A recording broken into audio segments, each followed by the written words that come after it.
What the fuck do you think you're doing? Today's been a very bad day, and it's put me in a real shitty mood. What? Just your bad luck to have run into me.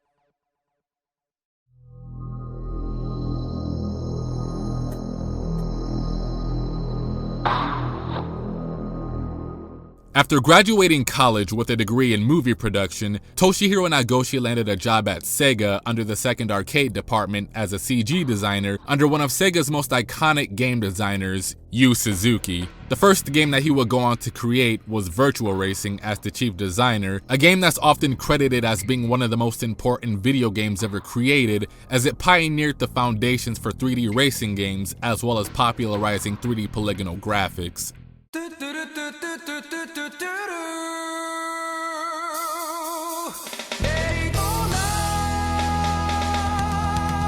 He later then went on to create his own racing game, Daytona USA, as director, producer, and chief designer. A game that would go on to become one of the highest grossing arcade games of all time, as well as become one of the very first video games to feature filtered, texture-mapped polygons, giving it the most stunning detailed graphics that we've seen in a video game at its time, all while running at 60 frames per second.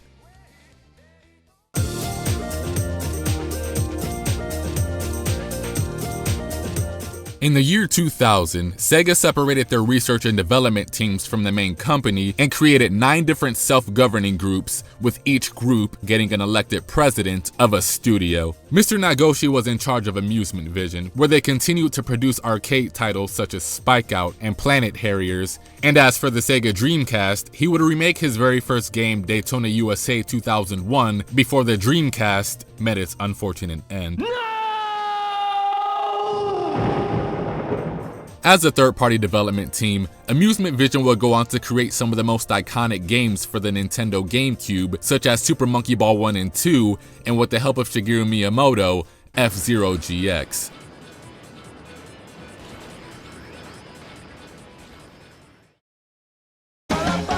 Amusement Vision became defunct in 2004, and 1 year later would more or less return under a different moniker, now called New Entertainment Research and Development Department. A department that consisted of a lot of staff from Smilebit, who created games such as Panzer Dragoon and Jet Set Radio. As the name suggests, New Entertainment's mission was to create brand new experiences for Sega, mainly for home consoles. And while they would continue making games that were targeted at the Western market, like Super Monkey Ball, and later on when they became Sega CS1, Binary Domain, there was a certain game targeted at the Asian territories that would go down as their most successful franchise.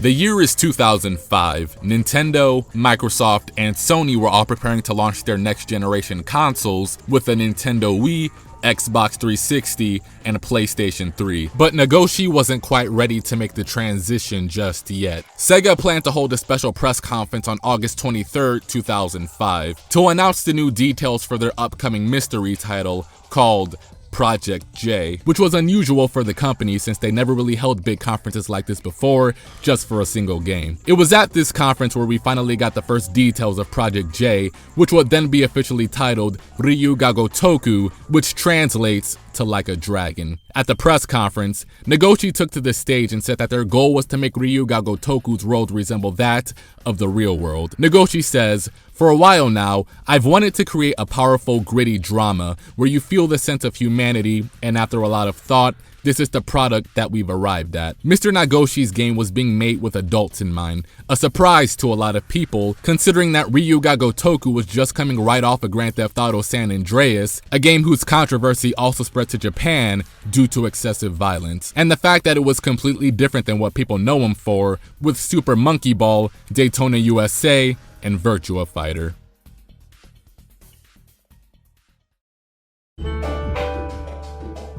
Ryuga Gotoku was a game that Sega really believed in and planned to have it become a marquee of their lineup, Sega General Manager Hideki Okamura explained. He also states that the game was in development for 3 years prior to its reveal, and that it would deliver a lengthy gameplay experience as well as quote-unquote new forms of expression. Sega enlisted the help of some high-talent actors from Japan to help make the adult world and story of Ryuga Gotoku more realistic. Tetsuya Watari, best known for his acting in Daitokai Tataki no Hibi, Yakuza Graveyard, and Tokyo Drifter. Takaya Kuroda, who voiced a lot of characters in anime and video games, as the voice of the series' main protagonist, Kazuma Kiryu. Mihara Junko was enlisted to be the voice actress for Reina, founder of Serena, which is a bar located in the southwest region of Kamurocho, and one of the most key members of the project, Hase Saishu, a man who was most famous for writing Yakuza crime novels. Some of his most famous novels are The Sleepless Town and The City of Lost Souls, which were later then adapted into movies. Was also recruited as scenario director to help take Toshihiro Nagoshi's storyline into the final form.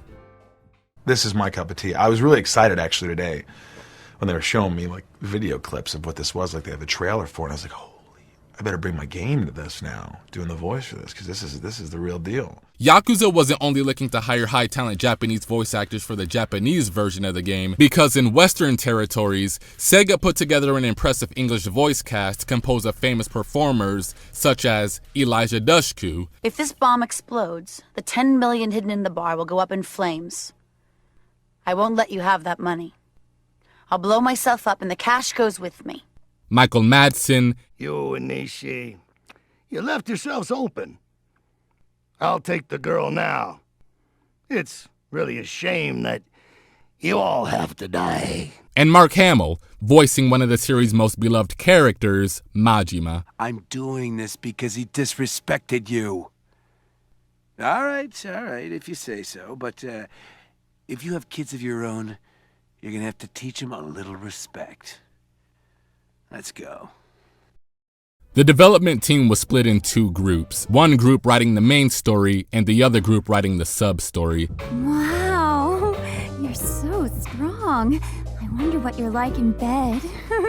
With Mr. Seishu at the helm of the main plot, they were able to transform the digital world of Kamurocho to make it feel more realistic. There was an arcade you could go to play a claw machine where you could win prizes, convenience stores where you could buy ramen and soft drinks to heal yourself, and the game would even have hostess clubs that you could visit throughout the game. Ryuga Gotoku would even feature lots of product placement of real-world items, such as drinks with a detailed description and background of each drink, banners around the city, and locations like Club Sega and Don Quixote. And it's because of this attention to detail that the Yakuza series is often compared, sometimes even called a spiritual successor to the cult Dreamcast series, Shenmue.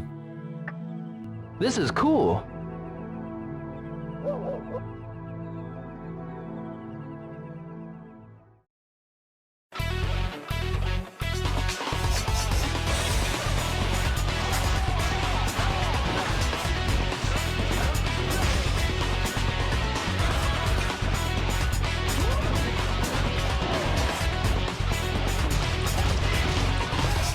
When roaming the streets, random punks will often come up to you looking for a fight. It's possible to avoid these encounters by either running inside of a building or by going to a different loading area of the map. But if the street punk encounters you, the game will transition into combat. Usually when talking about action games, you're going to be talking about two different kinds of action games. Character action games along the lines of Devil May Cry, Ninja Gaiden, or Bayonetta, where the combat is more in-depth and requires learning how to effectively use your character character in combat and the best way of dealing with certain enemies. Then you have Muso games that's all about racking up as many kills as possible by button mashing your way through a sea of enemies. Yakuza is a perfect balance of both playstyles, while also borrowing some elements from traditional 2D side-scrolling beat-em-ups like Streets of Rage, such as the ability to interact with your surroundings and use items laying on the floor for weapons in battle or as healing items. The combat system also has a heat bar that will fill up the more you taunt or beat up your enemies. If you fill it up to a certain point, blue aura will start to come out of your character's body, which is used to notify you that you can now use what this game calls heat actions. Heat actions are basically this game's special moves, which can be performed by pressing the triangle button.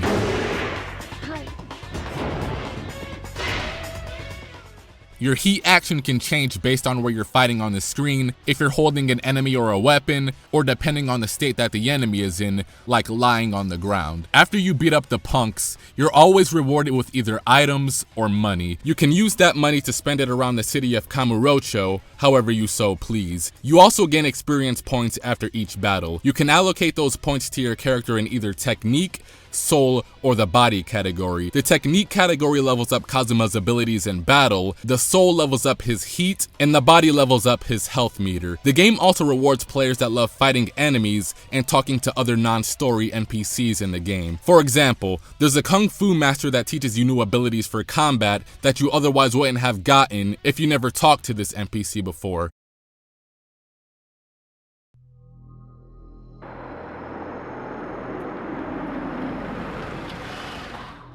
Aniki, Yeah? I want to thank you for helping me make this collection, I mean. It's my pleasure, Shinji. All right. The story begins with two Tojo clan affiliates under the Dojima family, Shinji Tanaka and the main protagonist, Kazuma Kiryu, on a mission to collect the debt that is owed to the Dojima family. When you don't pay your debts, I'm what you get. Tomorrow! I'll have the money by tomorrow. Please, I have children. I'm supposed to believe this shit as you're packing up, getting ready to bail out? I'll say it slower. Where is our money? After getting what was owed, Kazuma bumps into a member of another family and is forced to defend himself. The man was actually a member of your friendly rival's family, Majima.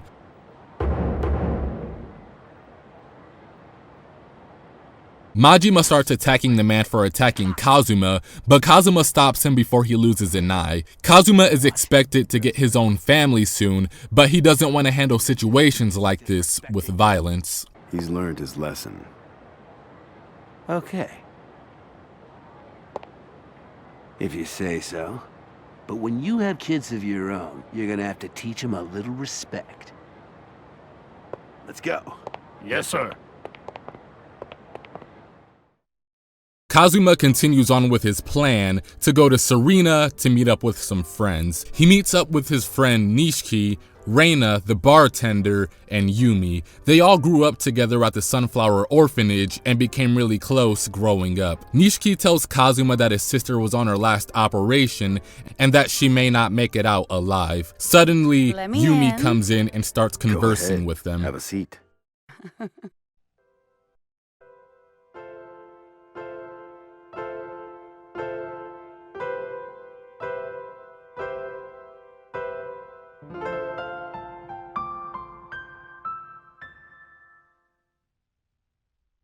After waking up from drinking, Kazuma decides to go deliver the money back to Fuma's office. Fuma is Kazuma's father, and they begin discussing how Kazuma is going to be getting his own family soon, but their conversation is immediately interrupted.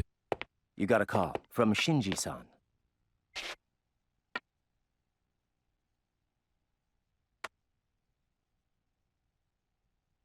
Yeah? It's Shinji. I got a call from Reina. Just now. Dojima just kidnapped Yumi. Yumi? What the hell?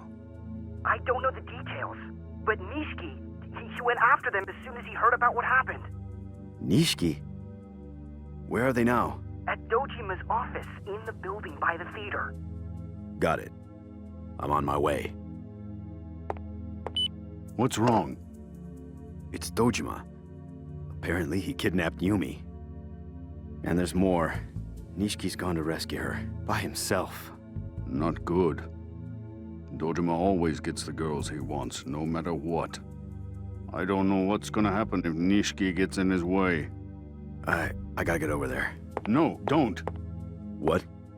Kazuma, if you go, I might lose all three of you. Just stay here. I'll figure something out. Calm down.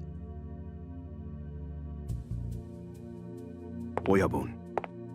Yumi and Nishiki are like family to me. I'm sorry. I have to go. Kazuma rushes to the scene to try and help Yumi and Nishiki.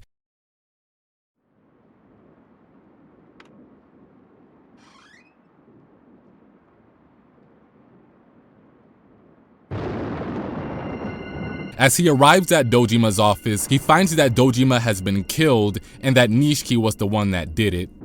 Kazuma. Dojima tried to hurt Yumi. So I fucking shot him. I lost it, man. I emptied the whole clip. Yumi. Hey, are you okay? I just killed the top captain of the Tojo clan.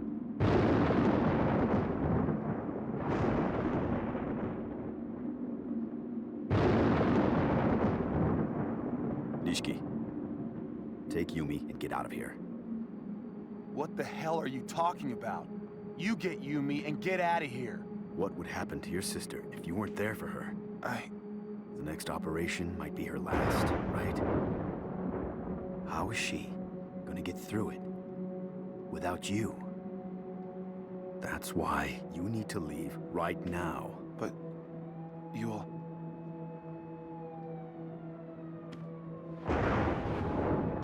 Nishiki, I said get the fuck out of here.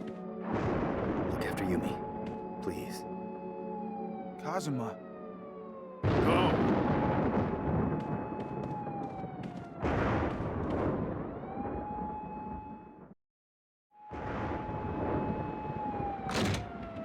Freeze!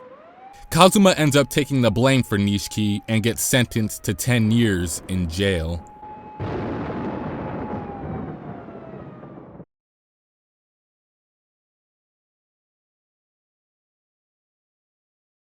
Cut the bullshit. I killed him. I had some financial trouble. Don't give me that bullshit. Date, that's enough. It's not enough.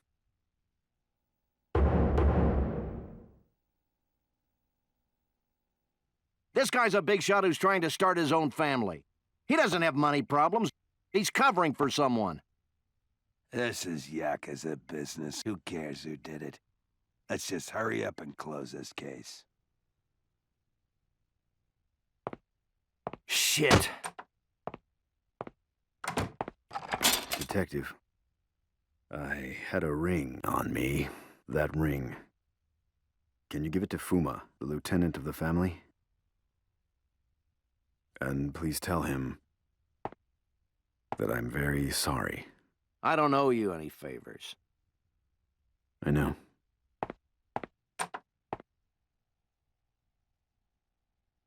I can't promise you anything. I understand.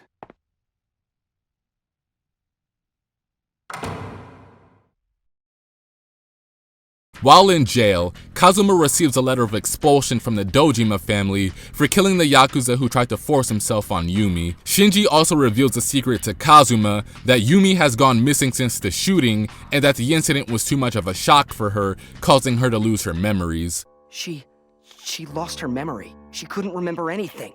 About you or Nishiki. All of a sudden, she disappeared from the hospital. I'm sorry. Fuma Oyabun told me not to tell you, but... Hey, time's up. Is anyone trying to find her? Yeah, Nishiki and Oyabun. They're looking for her. Are you deaf? Shinji, find Yumi. Tell Nishiki not to stop until he finds her. Okay. I'll let him know. After 10 years of being locked up, Kazuma receives another letter from Fuma the day before he's released from jail on probation. The letter states that Kamurocho has changed a lot in the past 10 years, and to go to Stardust to meet up with the owner, Kazuki.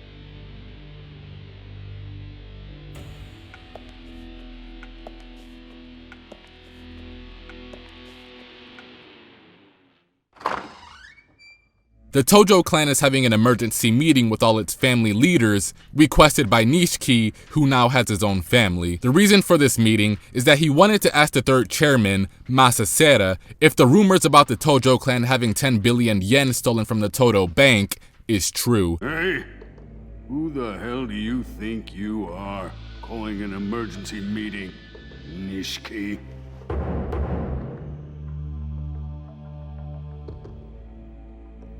In the presence of all the affiliate bosses, I'd like to ask the chairman something. There's a rumor that our money in the Todo Bank, all 10 billion yen, was stolen. Is this true? Shut the fuck up. You there. If you're feeding us bullshit, you're gonna lose more than just a finger. Chairman. This information, where did you get it? From Torado, a lieutenant of the Omi family in Osaka. We will talk after I get more information. So, 10 billion is really gone? Yes. Stop fucking around! That money's everything the Tojo clan's brought in over the years. Do you know how much blood we shed in order to collect it? You fucking prick. Shimano! Remember who you're talking to. Tojo headquarters will take care of this matter. Thank you for coming today. Hey, wait! I'm not finished!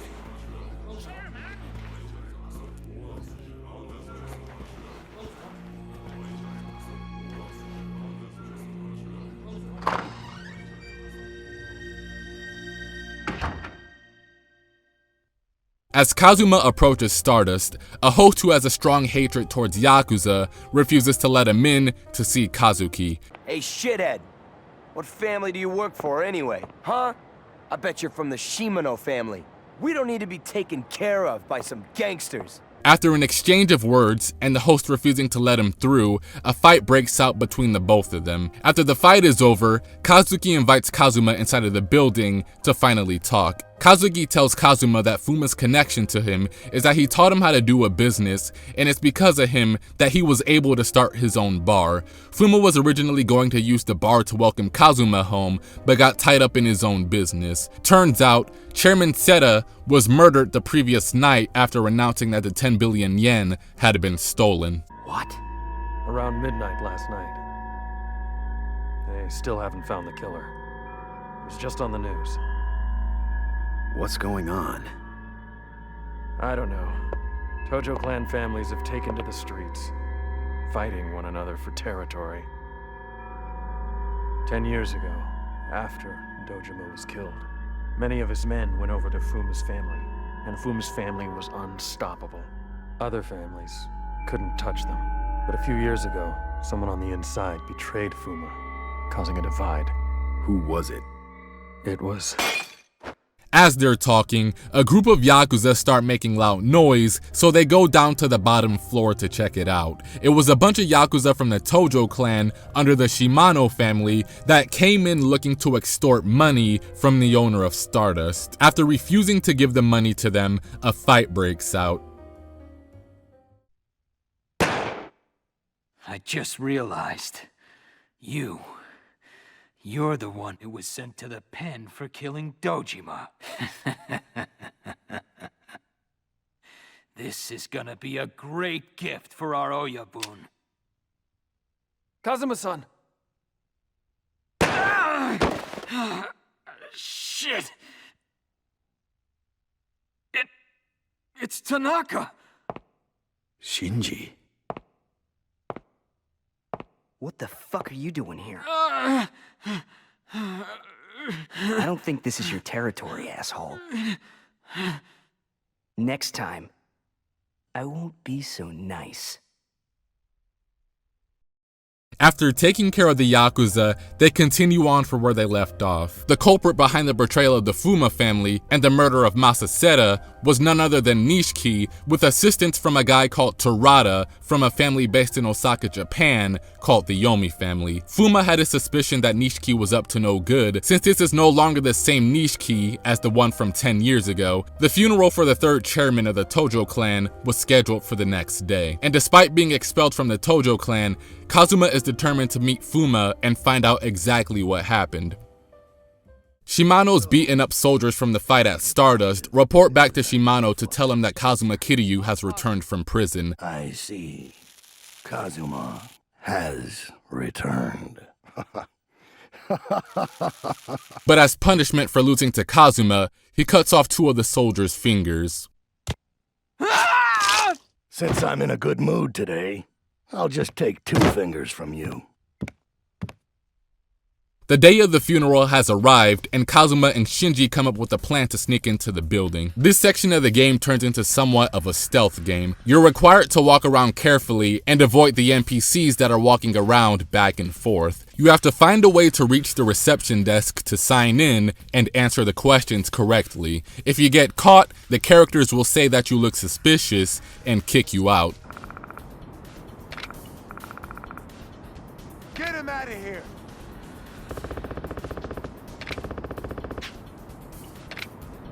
If you get past the reception desk, you'll enter the building and talk to a mortician who lost his badge somewhere outside. The badge is located right outside of the building on the left side. Equipping the badge will allow you to get past people who would have otherwise considered you to be suspicious. So now you can continue with a plan and make your way to the right side of the building to meet up with Shinji. On your way to meet Shinji, you bump into a member of the Yomi family. His mission was to keep a lookout for the man in the picture and stop you from interfering with Nishiki's plans. After beating up the Yomi family soldier and making your way through the building, you run into Fuma, who starts talking about how Nishiki became a different person after the death of his sister, losing Yumi, and Kazuma being locked away. As Fuma starts talking to Kazuma about Yumi, his sentence gets interrupted as somebody from a different building shoots Fuma in the chest.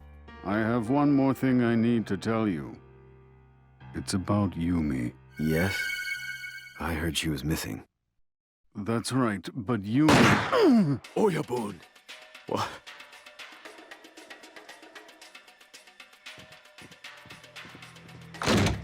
Fuck! Oyabun! You motherfucker! You! Kazuma! Kazuma! You dirty motherfucker. You killed Dojima. And now Fuma! What the hell do you think you're doing? Shimano. All right, you idiots. This fucker's leaving here in a body bag. Fuma tells Kazuma to escape, so he jumps out of the window and fights his way through a bunch of Yakuza while trying to reach the entrance of the area. As he reaches the entrance of the gate, Shimano is standing right in front of him to try and stop Kazuma from getting past. Kazuma! You won't get past me. During the battle, you'll notice that Shimano was more of a defensive fighter that likes to wait for an opening to attack, but this doesn't mean that you can just button mash your way to victory. Since he's a defensive type, light attacks can be easily blocked, and he usually won't allow you to grab. The key to winning this fight is to break his guard by using heavy attacks and then countering. Doing so should grant you victory.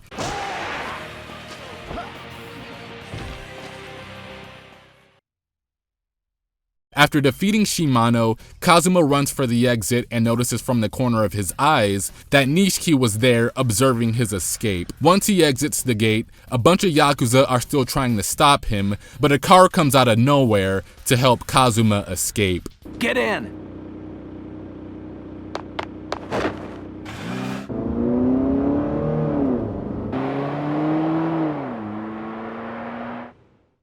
The man who ended up saving Kazuma was Detective Date, the guy who interrogated him 10 years ago and tried to get Kazuma to tell him who really killed Dojima. Detective Date wasn't happy with how his murder case went down, so he continued to investigate the murder while ignoring the higher-ups, which caused him to get kicked out of the homicide unit and transferred over to the organized crime unit. He ended up losing his wife and daughter due to his obsession with the case. Since he and Kazuma had a common interest and goal, they decided that teaming up with each other would be the best idea.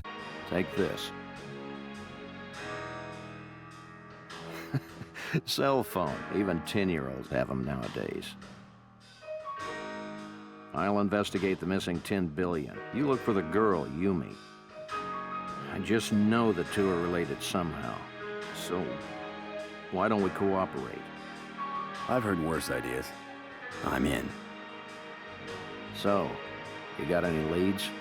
No, but I'll start by gathering info from an old friend of mine. She works at Serena. I see. Barkeep, we're done here. You can open the bar again. Okay.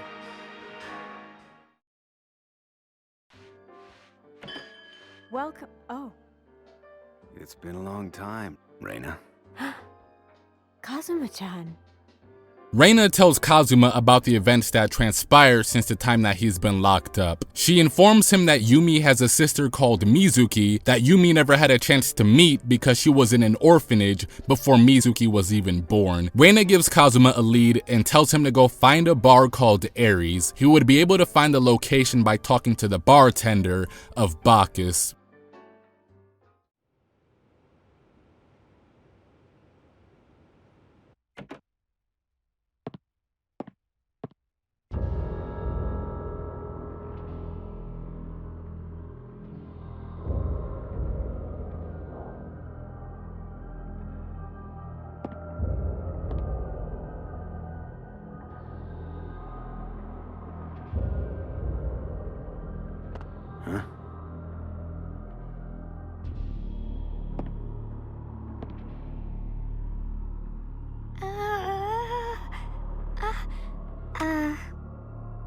What happened here?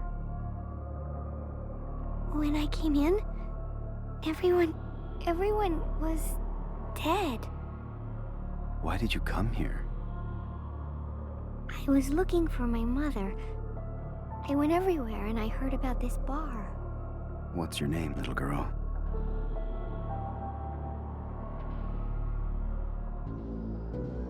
Never mind. Let's get out of here. After leaving Bacchus, Kazuma and the girl come across some punks throwing rocks at a dog. Gotcha. Bullseye. You fucked that mud up, yo. Man, you're ruthless. Just killed the damn thing already. All right, my turn now. Stop. Please stop.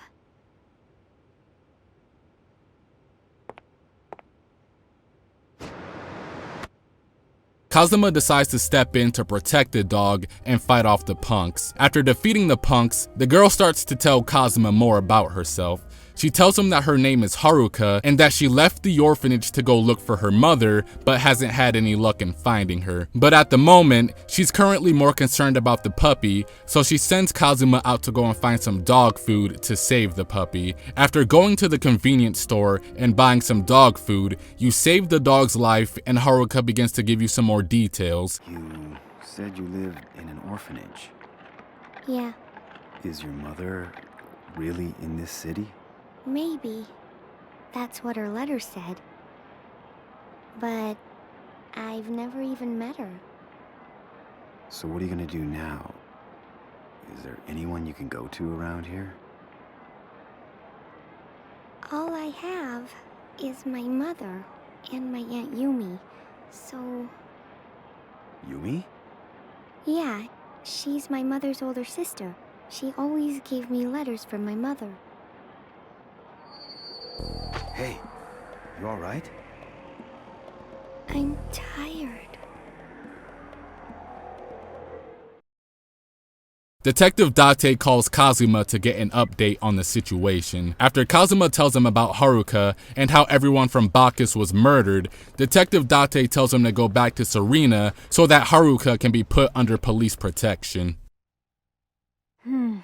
Poor girl must have been terrified to have seen such a thing. Yeah. Reina, can you fix her something to eat? Okay. Mister? Hi there. Where am I? This is my place. Nice to meet you, Haruka-chan. That's Reina, a friend of mine.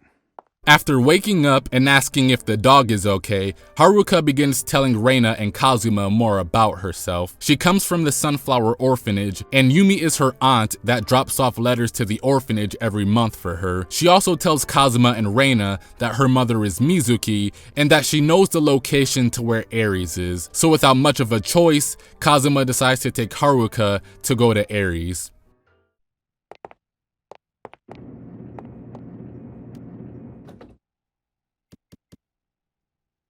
Let me do it. What are you doing? Mister, press button 60. Okay.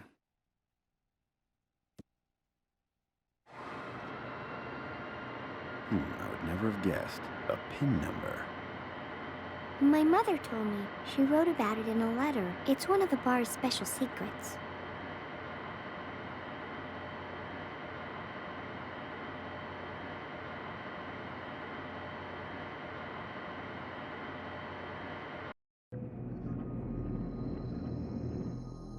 Kazuma and Haruka arrive at Ares, and Kazuma asks, if Yumi and Mizuki know that you're living in an orphanage, why don't they come and get you? It's a question that Haruka has asked a million times, but they both keep saying that they just can't come pick her up. But the last time Yumi visited, she gave Haruka a gift from her mother. As they're talking, a group of Yakuza from the Omi family come in approaching Kazuma and Haruka. Detective Date interrupts the conversation by calling Kazuma's phone and telling him some new information that he's discovered. Please don't hesitate to answer. Hello? It's Date. Kazuma. I found out who stole the 10 billion. It was Yumi. Your Yumi. She took it. What? The ring was found at the scene. A ring? Yeah. Same ring you handed me 10 years ago. Looks like the Tojo clan's after her and her partner. Partner? Yeah. I want to talk to you more about this. Tomorrow at Serena, okay? Done. After the phone call, the Yakuzas tell Kazuma that their business isn't with Mizuki or Yumi, but instead that they want him to hand over Haruka. Kazuma refuses to hand her over, so a fight breaks out. You talk a lot of shit, but can you back it up? What? I think you'll find it. I don't die so easily. This is the Kazuma-san I expected. I guess there's no other choice. Go! Kill this arrogant motherfucker! So, Yumi's little sister Mizuki runs that bar Ares. It's a good bet they're in this together. And Haruka is her daughter. After exchanging information in Serena, the phone starts ringing. Sorry to bother you, Kazuma. Can you get that? Oh, and be polite.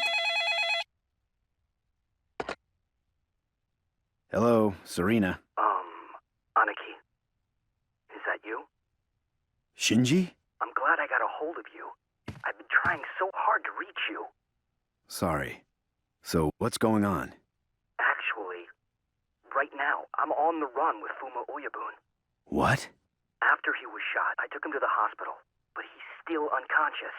Aniki, from what I can figure out, it looks like the Tojo clan put the hit on Oyabun. If they find out where he is, they'll definitely try again. Where are you right now? I've still got men setting up a safe house for us. I'll get back to you once we're safe. Contact you at Serena? Nah, I gotta sell.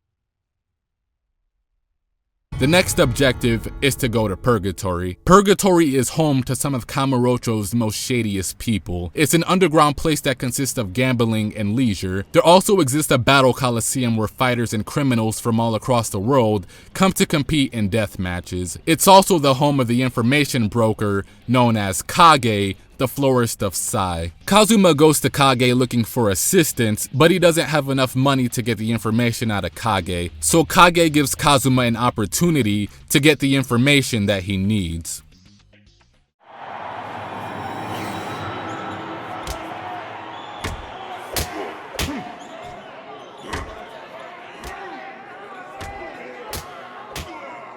An underground ring. Exactly. Our customers are rich bastards with too much money, and freaks who get off on blood and violence. The fighters can either kill or be killed. So this is Purgatory? And Death's Door is just around the corner.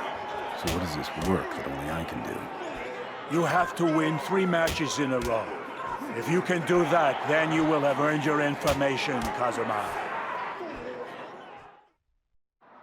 Ladies and gentlemen, we have a special guest today. 10 years ago, this man, known as the Dragon of Dojima, killed his own boss in cold blood. He's an honorless Yakuza straight out of prison, Kazuma Kiryu! And in the other corner with 2 wins, a fugitive from the United States. He's wanted for first-degree murder, Daniel Feldman! As always, there is no time limit and no rules! After winning 3 fights in the Coliseum, Kage gives Kazuma some information. He informs him on what was said during the emergency meeting that Nishiki requested discussing the missing 10 billion yen, and that it was part of his goal to become the 4th chairman of the Tojo clan. He also received an anonymous tip that Yumi was the one who stole the missing 10 billion yen, and that just yesterday, a woman came up to him asking if he knows the whereabouts of Haruka. Kage decides to take Kiryu beneath his current room and show him where all the action takes place. One of the screens shows Date has arrived at Purgatory and that he's injured. Kage rewinds the video 10 minutes back and it's shown that Haruka was taken by Yakuza and that Date got shot by fighting one of them off. Fast forward to current time and the footage shows that Date is in trouble, so Kiryu rushes out to go help him. Detective! I'm sorry. Haruka's been... I know. Hey, he's a fucking pig! Yeah, kill him! That fucking pig? He's the one that busted my ass! That's enough. Fuck that! I'm gonna beat this piece of shit cop to death! Fuck off, you We're bastard! eating roast pig tonight, boys! Kill his ass! Yeah, put him out of his misery! I suggest you listen to me. I suggest you blow me. Why the fuck would we listen to you? What's your problem? What are you gonna do about it? Kazuma, stop. You all want to kill him so bad. You won't mind coming through me first. After saving Date, Kage tells Kazuma that the car that abducted Haruka had stopped at the batting cages. Surprisingly, it was the Majima family. Date also tells Kazuma that Kage used to work for the police force, but was fired after Date found out that he was selling confidential information on the black market. Kazuma makes his way down to the batting cages to meet Majima. Majima's only reason for taking Haruka is because he really wanted to fight Kazuma again, and taking Haruka was the only way for Kazuma to take him seriously and accept his challenge. Majima is one of the hardest characters to fight in the entire game. He has crazy agility and dodging, not to mention the fact that he also wields a knife. It's over. Give me Haruka back. Fucking idiot. What? Die, Kazuma! No! Oyabun! Kazuma is my friend. You stupid fuck. Only I get the privilege of killing him. Majima. Oyabun. Oh no. Hey, call the ambulance. Hurry up. Yes, I sir. am.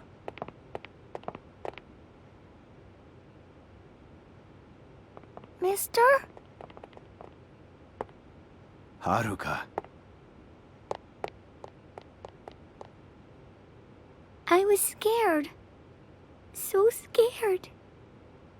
Sorry I'm late.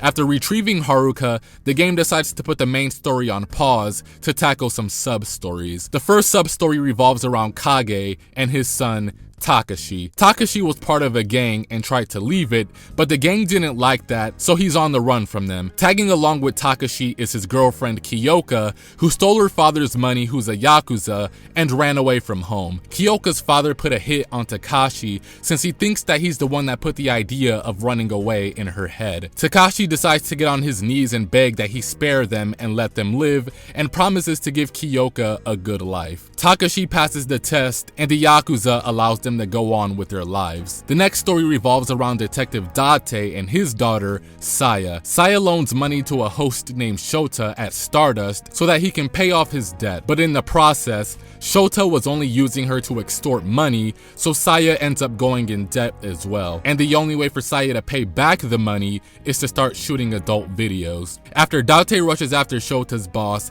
he decides to put his life on the line to protect Saya. Saya and Kazuma witness this and decide to step in and help him beat up the enemies. After all is said and done, Detective Date admits that he's been a horrible father and that he'd be there for her from now on, and that Saya would live the life of a regular high schooler. The sub-stories conclude, and it's back to the main story. Date is called into office by the Commissioner of Police to discuss the case from 10 years ago. Let me cut to the chase. I'm pulling you off the case as of right now. Which case exactly? Don't bullshit me. Date, you're off the case. You're dismissed.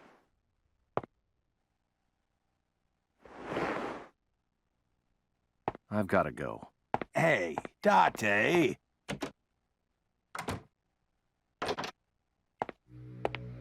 That's Detective Date? Yes. What do you think, Sudo? That Yakuza, he's working with Detective Date? Correct. I can't say who, but we've been asked to investigate. This is an order, straight from the top. Can you have Homicide take care of it? No problem. Meanwhile at Serena, Detective Date shows Kazuma a picture of a dead body that looks to be Mizuki's. The body was recovered from a bay where it had been tied down, tortured, and locked down by cinder blocks. Kazuma notices that the tattoo has a signature of Uta, which means that the person that made Mizuki's tattoo is the same one that did the tattoo on Kazuma's back. So they're off to find Utabori, the tattoo artist. Kazuma finds Utabori, but he says that he wasn't the one that did Mizuki's tattoo. Suddenly, the phone starts ringing.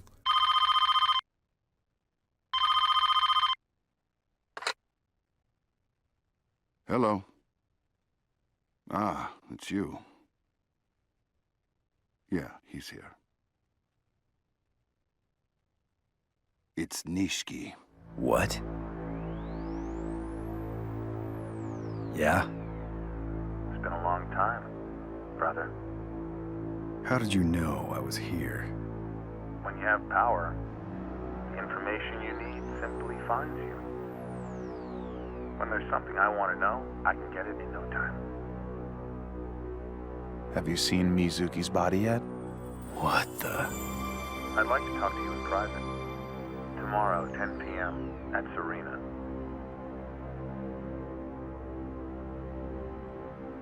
Kazuma, I'll retouch your dragon tattoo. With a weak dragon on your back, there's no way you'll defeat Nishiki. At Serena, Kazuma starts telling Reina and Date about the phone call. Haruka enters and wonders why Kazuma won't take her with him anymore and why she has to go to purgatory for protection. After thinking that Kazuma was only interested in her for her pendant that her mother gave her, she runs away, so now you have to track her down by talking to the people in the city. You find the Yakuza who knows where Haruka is, so he takes you to Stardust to go and see her. They abducted Haruka because they thought she had the pendant on her, but she gave it to Kazuma before running away. So they decide to make a deal. Kazuma gives the Yakuza the pendant in return for Haruka.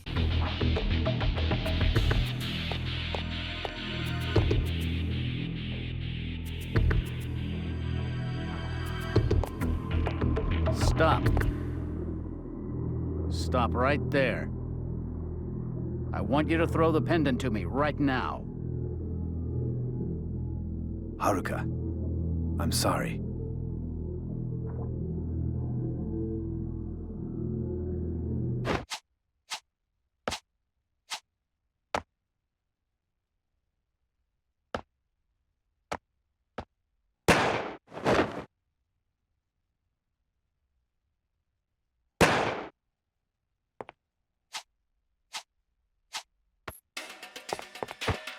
Hey, Date, you all right?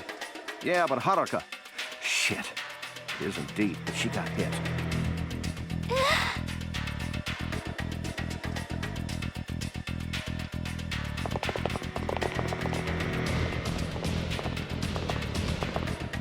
Shit.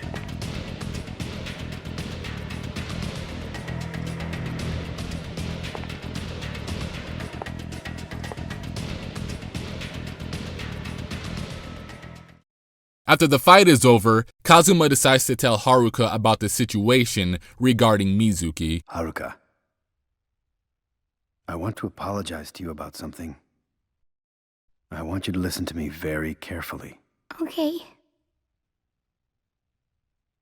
Mizuki, your mother, she's dead. I'm sorry. I couldn't help her. I'm sorry.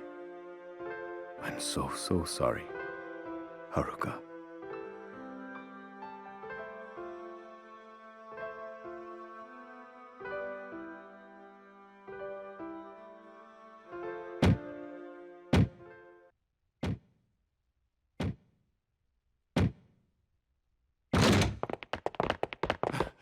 Kazuma-san. Haruka is now safe in purgatory, while Date and Kazuma continue on with the case. At the scene of the murder of Mizuki,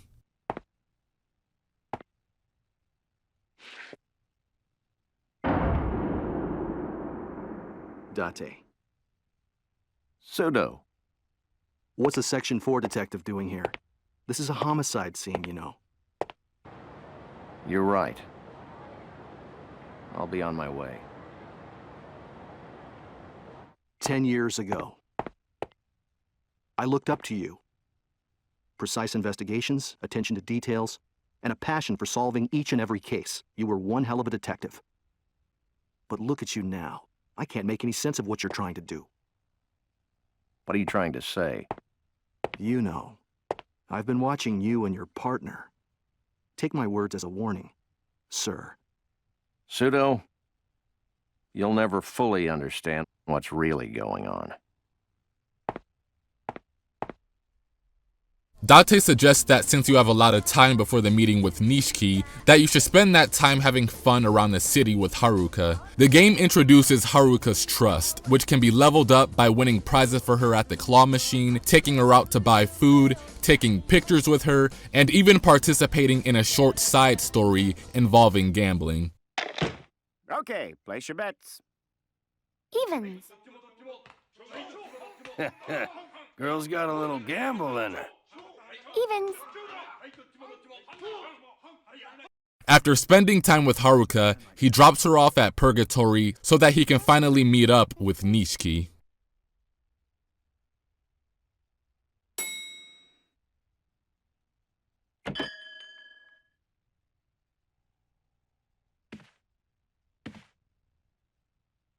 Nishiki,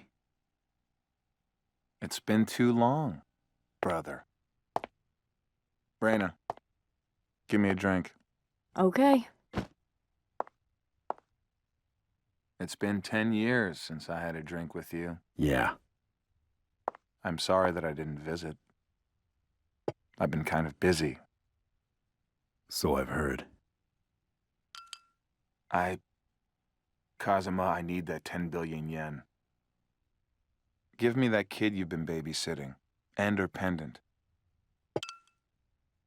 Before that, I want you to tell me something. Why did you kill Mizuki? That wasn't supposed to happen. Not Yumi's sister. I would never.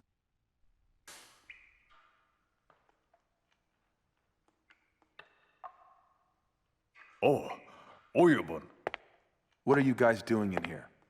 I'm sorry. This girl, she wouldn't talk, so we had to... Who told you to kill her? What? Oh, Oyabun! Ah! No! Wait! Wait! She was Yumi's sister! Who told you to kill her? Who told you? Oyabun!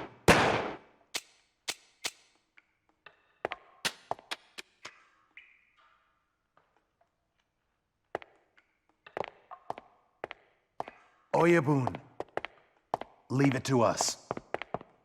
We'll take care of this.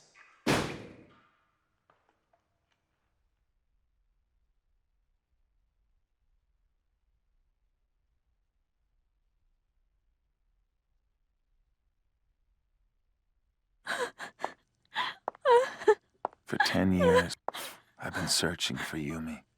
When I learned that her sister worked here at Serena, I had her watched, every move, day in, day out.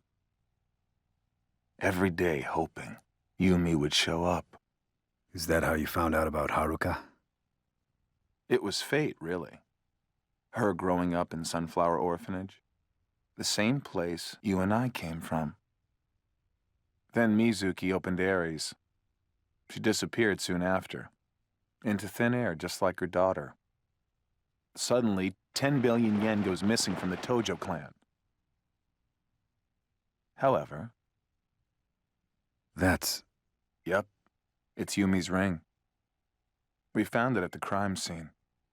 Yumi is somewhere. Somewhere close. I'm sure of it. Kazuma, there's a war going on in the Tojo clan. You can't bring it to an end by yourself. You have to trust me. Hand over the pendant. That pendant's the only thing Haruka has left to remind her of her mother. She has nothing to do with your war.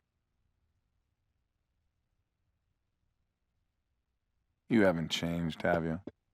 That's exactly why Yumi fell in love with you. Everyone is always on your side, as long as I've known you. You hate me, don't you? I don't know. But I did betray you, so maybe I do. And then I betrayed Fuma Oyabun. There's no turning back now. You? You shot Fuma Oyabun? Yeah. I was shaking like crazy when I did it. No! Stop! Stop it, both of you! Why? After all he's done for you, he was like a father to you. He's not dead. Anyway, he's with Shinji now.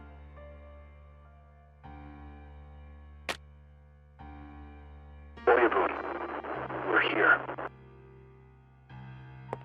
You're tracking him with a bug? On that day 10 years ago, I learned not to trust anyone.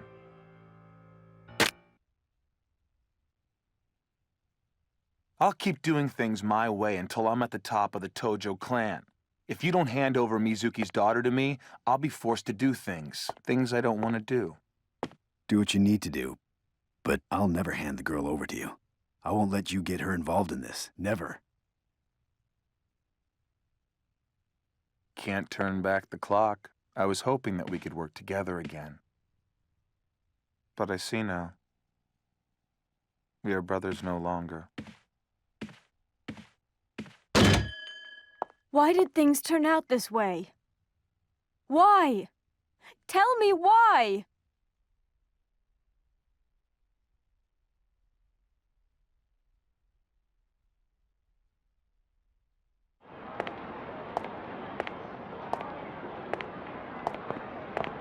Oyabun, should we proceed? Yeah. Go ahead. Yes, sir. After defeating all of Nishiki's soldiers, Kazuma decides to head back to Purgatory, where he finds out that Purgatory has suffered some kind of explosion. Date explains the situation to Kazuma and tells him how the enemy used explosives to attack. There were multiple gangs at the attack, so Date doesn't know which gang in particular took Haruka. Kage can't use his cameras to find the whereabouts of Haruka right now, since it's down at the moment, and Date decides to go back to the police station to see if he can find any information on where she's being held. Without much to go on, Kazuma takes to the streets and starts asking people if they've seen where Haruka is. Civilians tell him to go ask the Blue Gang, since they're the most likely suspects. After beating up the members of the Blue Gang, the gang tells Kazuma to ask the members of the White Gang instead. The White Gang didn't have Haruka either, but the leader tells him that they were given orders by a group called the Bloody Eye, a gang that wears all red and is currently at Deborah. After interrogating the White Gang member, Kazuma receives a phone call. Yeah. It's Date. There's something fishy going on over here. Homicide Division received an order to search for Haruka. Homicide? What the hell is going on? I don't know the details, but the word is that Haruka is the victim of a kidnapping. Organizations other than the Tojo clan must have gotten involved. Kazuma, we need to find her before they do. I'm on it. After going to Deborah and beating up the Bloody Eye, Kazuma finally gets a lead on where Haruka is. She's been taken by somebody called Lao Ka Long of the Snake Flower Triad, located in Chinatown, who once in the past tortured Kazuma and tried to kill him to send a message to the Dojima family. After leaving Deborah, Kazuma receives a phone call from Detective Date that he's at Purgatory and that they should meet up to discuss the update on the situation. So, you took the girl. Correct. I was just told that the girl has arrived at our headquarters in Chinatown. Now, about the reward you promised me. A deal is a deal, correct? Yeah, no problem. So, 3 billion yen to your Snake Flower Triad. 3? Mr. Shimano, you take 7 billion? No, we only take 5. Then who gets the remaining 2? Ah, there you are. Lao, let me introduce you to someone. This is a lieutenant of the Omi family, Tirada. Lao, I've heard a lot about you. He's the one that got us the information about the girl from that idiot Nishiki. The Omi family gets the remaining 2 billion. I see. Well, I understand. That dumbass kid, Nishiki. He just doesn't fucking get it. He's 20 years younger than me, for fuck's sake. Does he really think he can outsmart me?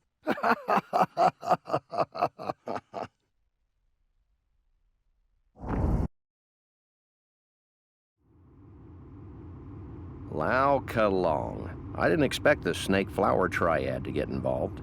Yeah. Don't worry, Kazuma. They may be interested in the pendant, but they've got no reason to harm Haruka. Date. Haruka. She's all by herself in that fucking city. Looking for a mother she's never met before. She's only 9 years old, yet she's so determined to find her mother. Yeah. When I heard that Haruka was trying to leave me, it reminded me of what happened 10 years ago. It reminded me of how I felt. I thought I was doing the right thing, protecting someone very close to me. But when I think about it now, maybe I was just running away from everything. I just couldn't accept what I knew fate had in store for him. I couldn't do it. I didn't have the balls. I should have just let fate take its course. Instead, I twisted his destiny.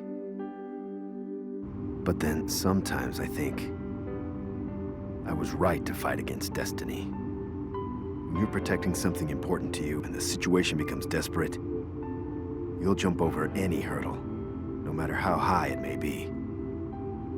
Now that Mizuki's gone, Haruka, she's just a little girl, trying so hard to survive on her own. If she's going to fight her destiny, I'm prepared to protect her with my life. Kazuma and Detective Date finally arrive in Chinatown at a restaurant that the Snake Flower Triads use as their headquarters. Kazuma sends Date to go work on the police investigation, and Kazuma will go in alone because he thinks Date would only slow him down. As Kazuma enters the building and requests to speak with Lau Ka Long, a person from behind the counter decides to shoot at Kazuma, causing chaos in the restaurant, and more of Lau Ka Long's men come out as a result of that. After fighting your way through all of Lau Ka Long's soldiers, you finally come face to face with him and also find Haruka. He tells Kazuma that he's been working with Shimano and that he sold the pendant to Nishiki, but he still has no interest in handing over Haruka because she's more important and valuable than the pendant. Lau Ka Long challenges Kazuma to a battle, so the fight begins. Lau Ka Long is one of the easiest boss fights in the entire game. Unlike the battle with Majima, there's a lot of items to interact with and he isn't as fast as Majima. He's a lot easier to get around, he doesn't punish your attacks as much, and since there's items laying all over the place, you can easily knock him down and counter. Fighting Lau Ka Long is just about as challenging as fighting the regular punks in the game.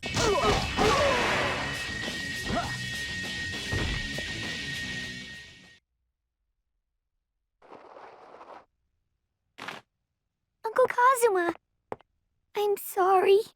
I'm sorry.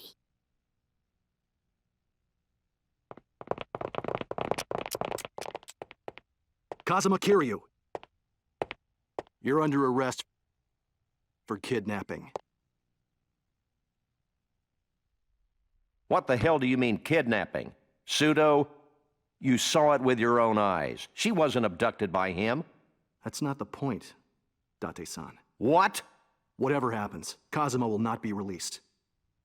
Date-san, we told you before. Get off this case.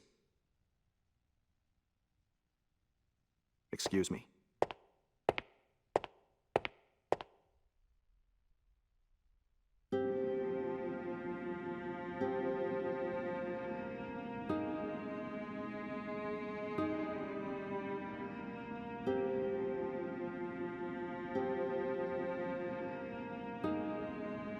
Haruka?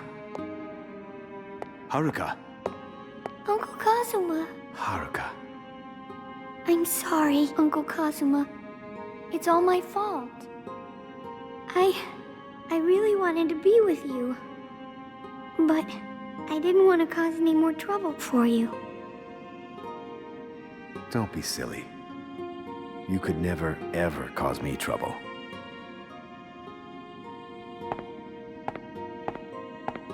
Date. Yeah, sorry to keep you waiting. If you let me... I'll be in deep shit, yeah. I know, but it's too late. Let's go.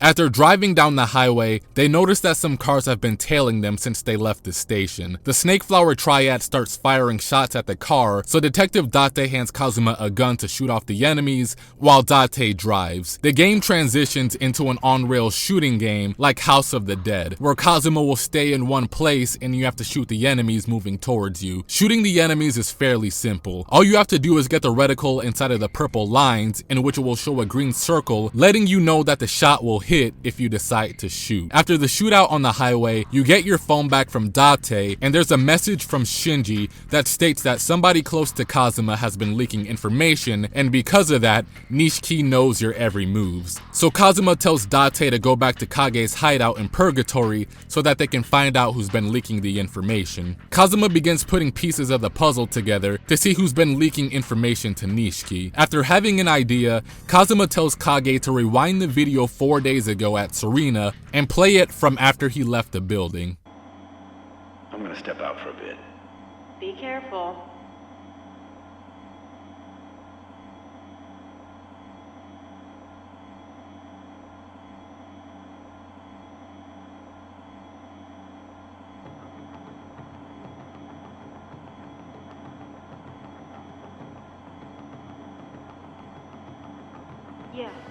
Kazuma just left. Something about a tattoo artist.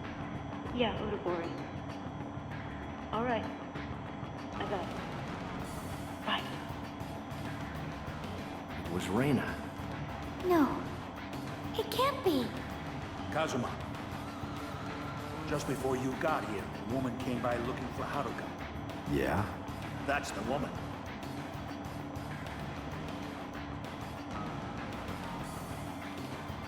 Date? Let's move.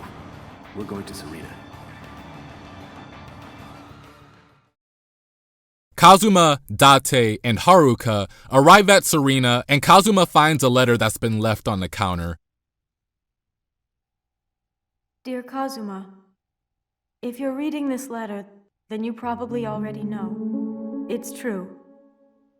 I was Nishiki's informant. I betrayed you. I'm sorry. Please forgive me. I've always loved Nishiki. I just wanted him to be happy with me. That's why I did everything. To make him happy. I would have done anything to make his hopes and desires come true. I knew what I was doing was wrong, but I went along and did it anyway. I was such a fool. But then, when I saw you with Haruka, I remembered something important, something I'd forgotten. It's too late now, though. I'm going to take responsibility for my actions. In my own way. Reina.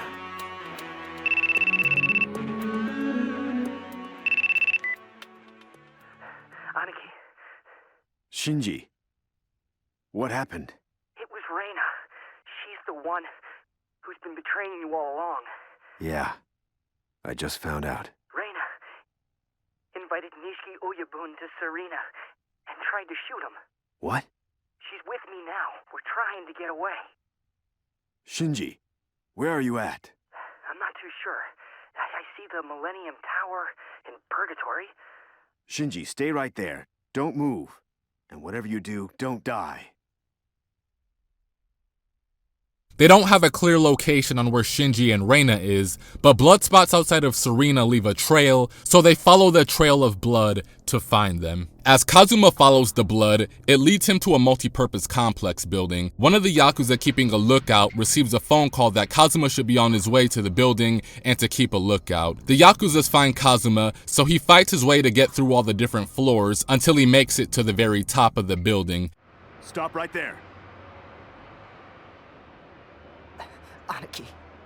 Kazuma-san. Please, don't interfere. Fuck you. Don't come any closer. This is family business. Stay the fuck out of it. Don't you feel ashamed pointing your gun at Shinji? Isn't he your Aniki? He's at fault here. He disrespected the Oyabun, double-crossed the family. Nishiki betrayed the Tojo clan. Who's the real traitor? Shut the hell up! Our Oyabun is everything to us. You killed your Oyabun. You don't have a right to say shit! If you want to shoot me, then do it. You have the balls to shoot Shinji, but you don't have the balls to shoot me. Suddenly, another Yakuza comes into the mix. What the fuck you waiting for, you dumb shit?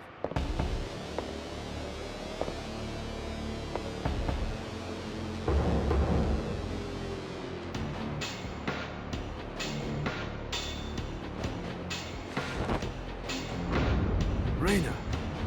Pull the trigger and finish the fucking job.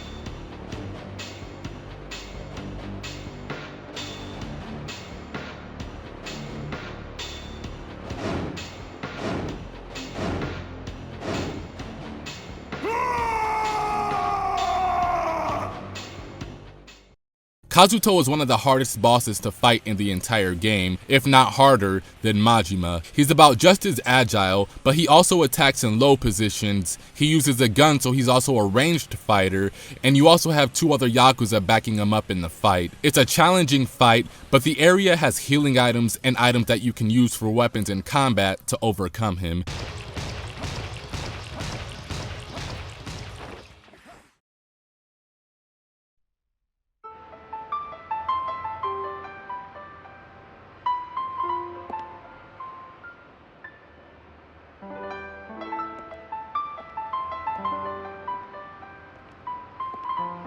Aniki.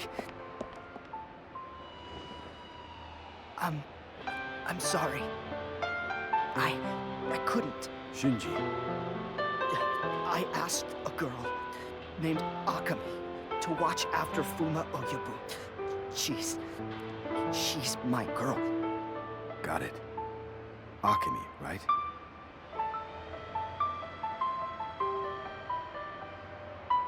Aniki, this is for you.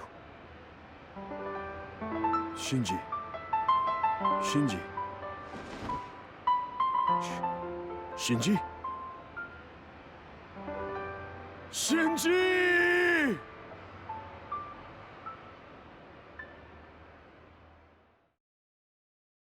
Kazuma requests that Kage give Reina and Shinji a proper burial since he has no one else he can turn to at this point. Kazuma wants to carry out Shinji's last request before he died, so he asks Kage and Date if they know where this Akemi person is. Kage points him in the direction of Shangri-La, which is an expensive soap land that costs about 1 million just to get in. Another way for you to get in is to get a membership card. Kage tells you that there's a girl named Jin Mei that works at Shine on Pink Street that should be able to get you a membership card easily. Kazuma meets Jin Mei and explains the situation. She's willing to help Kazuma after hearing him out, but she has a request for him. Since she's an illegal alien, she wants him to go meet a person called the Counterfeiter to get her a passport. He finds the counterfeiter called Ayaka, saves her from the members of the Snake Flower Triad, and gets the passport made. Kazuma gives her the passport, and Jin Mei gives Kazuma the membership card, so now he's able to enter Shangri-La. But before we go there, we go back to Purgatory to speak with Kage.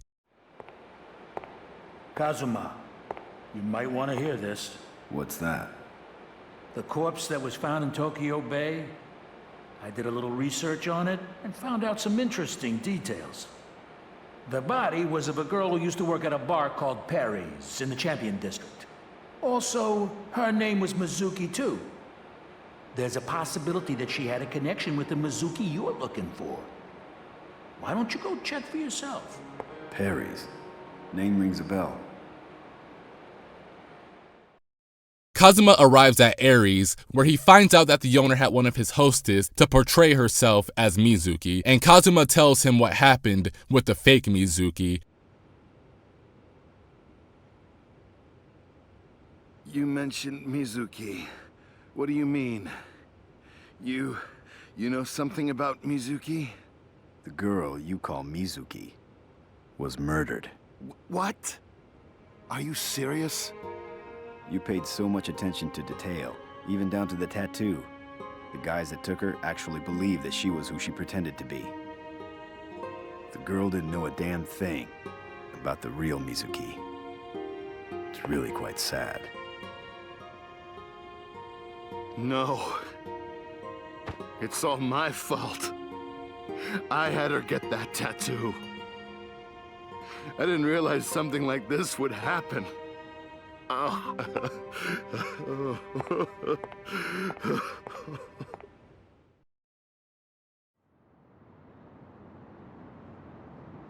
So this is it.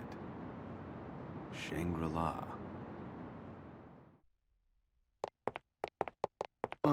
Excuse me, sir. I'm sorry, but you can't bring children in here. It's it's a social studies field trip. This is unacceptable. The other customers might be disturbed. Don't worry, we won't disturb anyone. It's okay, right? As you wish, sir.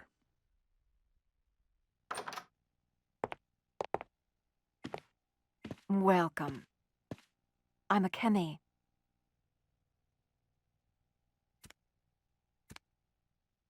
Kazuma.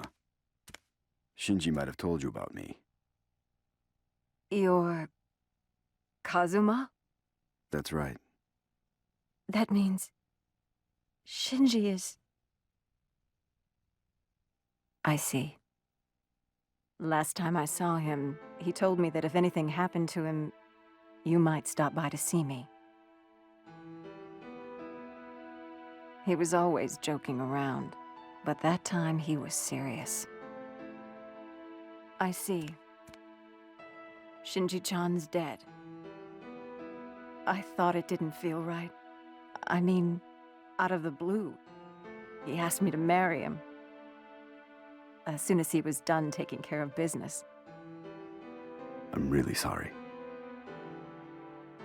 Don't be. I'm the one who should apologize.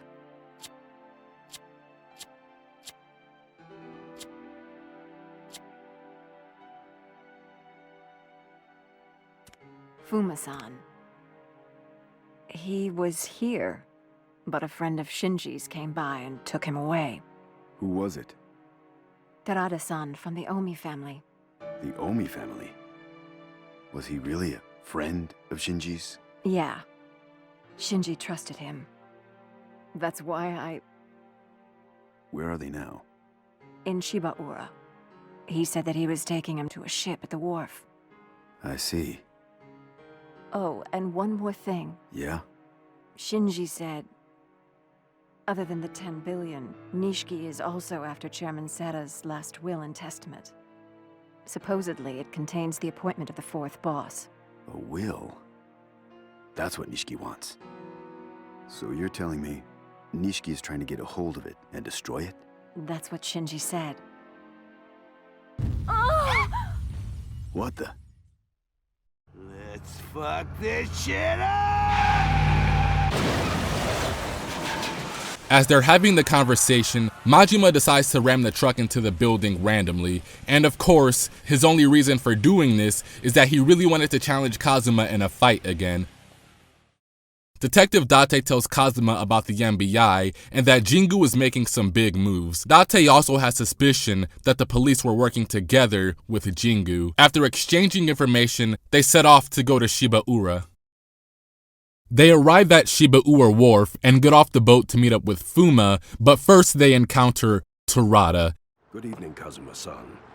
I'm Terada, a lieutenant of the Omi family. What? Tell me, why is the Omi family helping Fuma Oyabun? Just like you, Kazuma-san. I owe Fuma-san a lot. Fuma-san is waiting for you. Follow me.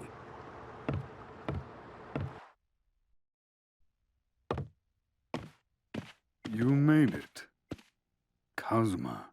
Oyabun, I'm glad you're all right. I apologize for putting you through all this trouble. The man you just met, Terada, he used to be an assassin, just like me. I see. I asked him to spy on the Tojo clan for me, him being a lieutenant in the Omi family. Especially Nishiki. Kazuma, listen. I'm going to tell you about everything that's been concealed for the past 10 years, okay? Yes. Fuma reveals to Kazuma and Haruka that the person that they know as Mizuki doesn't exist, but instead that it was just Yumi taking on the name Mizuki, so Haruka's real mother is actually Yumi. Fuma also shows them a picture which is shown that Jingu is actually Haruka's father. Despite losing her memory due to the shock of the shooting, there was still something that she remembered, the place that she grew up at, the Sunflower Orphanage. After hearing that she had arrived at the Sunflower Orphanage, Fuma rushed over to try and help her regain her memories by showing her some pictures of her family and friends. Lightning.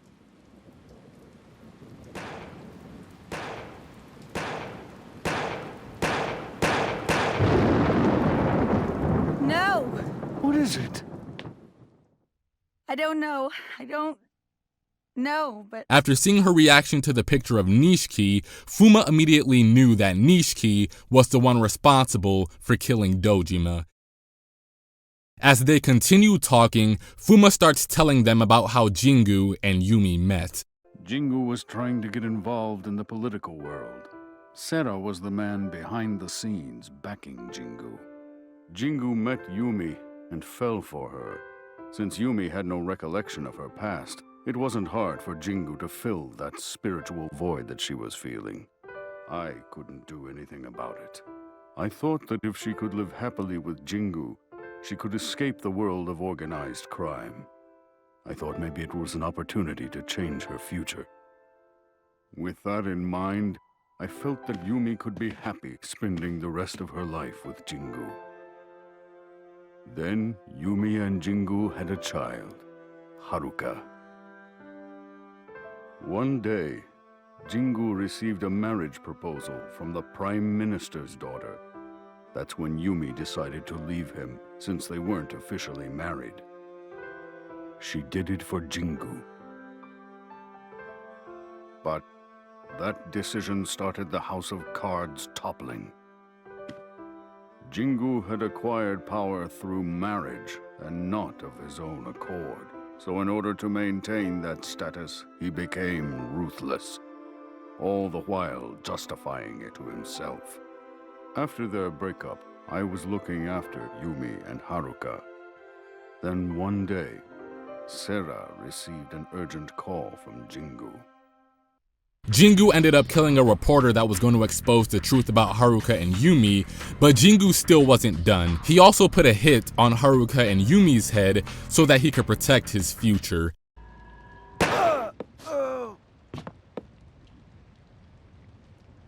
What do you think you're doing? Chairman! Fuma-san, I made a promise to Jingu. Is your word so important that you would kill a girl and her baby to keep it? Nothing can be that important.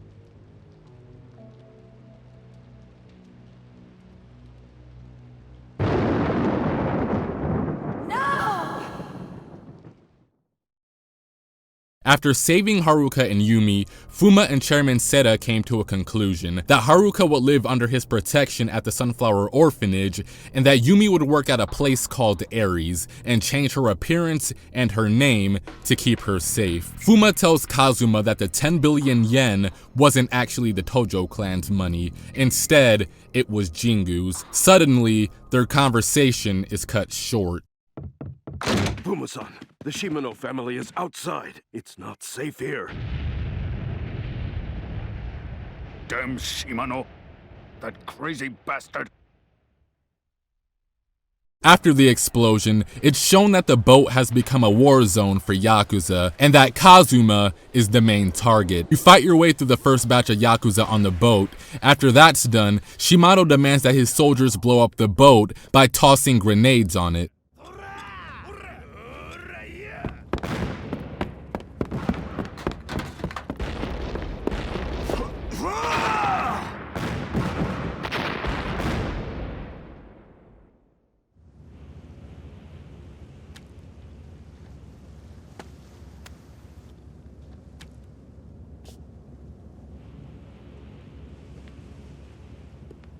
Kazuma-san.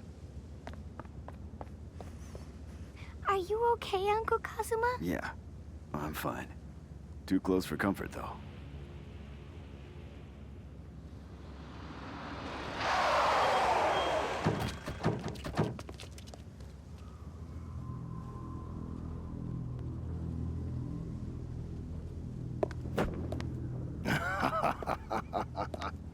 What fun. We meet again, Kazuma.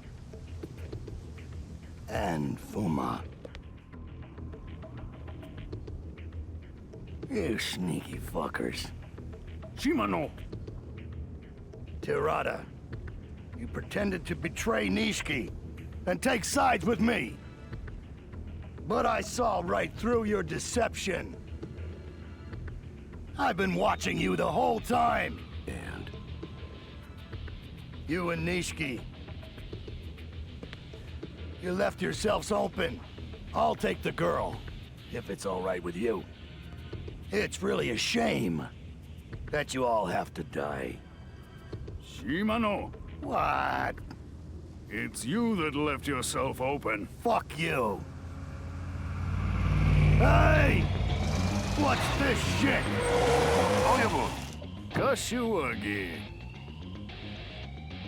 It's almost Christmas, so we brought some presents.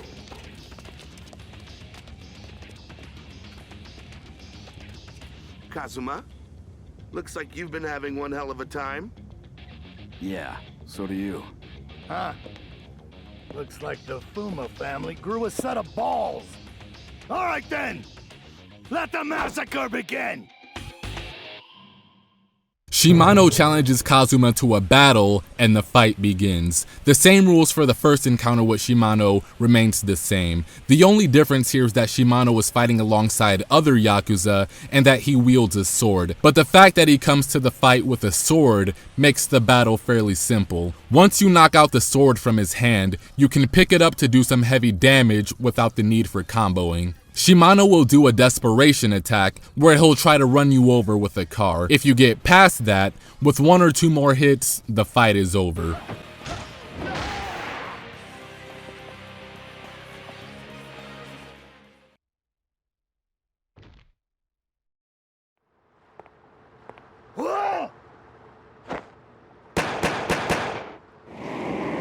Haruka!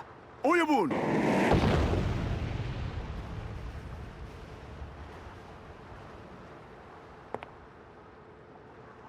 Fuma-san. Kazuma.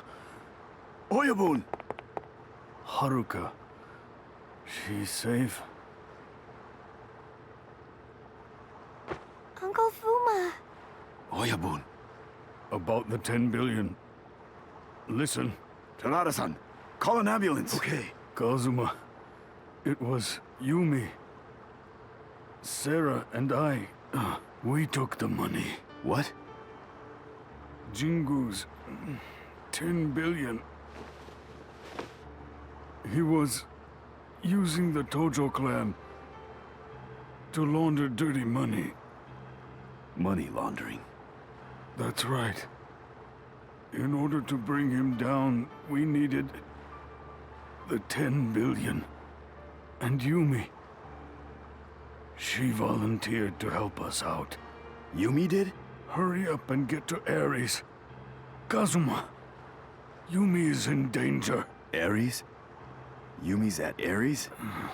Yes. Also... Is that? This is... Sarah's will. It's obvious that Shimano and Nishiki are going to try to take over the clan. But I am the 3rd chairman of the Tojo clan. I'm not about to run and hide. Masa. Just in case something happens, I want you to keep this will for me. The future of the Tojo clan is in your hands. Yes, sir. Kazuma, I have something I have to apologize to you for. Please forgive me, Kazuma. I'm the one who killed your parents. It was me. The Sunflower Orphanage is a place where I send all the kids that I made into orphans. It doesn't matter. That's in the past. Oyabun, to me, you were my... You were my real father! The final main objective is to go to Ares. Nishiki put a hit on Kazuma's head and plans to reward the person with women, power, and money if they're able to kill Kazuma. So punks are running rampant more than ever, so now you'll have to fight your way to get to Ares.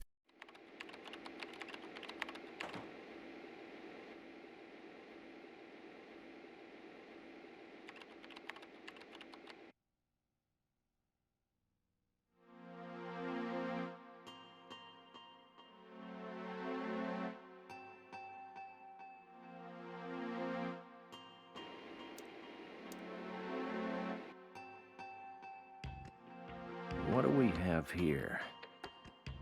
Jingu. Who's there? Huh? Pseudo. You arrive at the Millennium Tower, and there's more enemies to get through before you reach Ares, so you fight them off as well. After defeating them and going to the elevator to reach Ares, the game transitions back to Detective Date. Date-san, let's go. Sudo, wait, hang on a minute. We don't have any time. Hurry. Sudo, what are you doing? You okay doing this? Something hit me. Something you said back in Yokohama. So, I did some surveillance on Jingu and found out that he was connected to Sera. The missing 10 billion. It's Jingu's money. I know that already. But there's something else here. What does Jingu plan to do once he gets the money back? What he's really after. Yes. I think he's connected to another organization. An organization other than the Tojo clan or the MBI. I don't know why, but... That gut feeling detectives get, huh? Well, yes. I was trained by Detective Date. So, let's go check it out.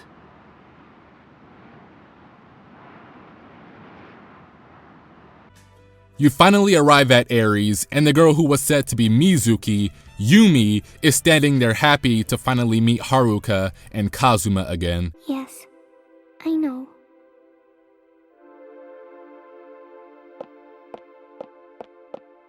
Haruka. Mommy? You're my mommy, right?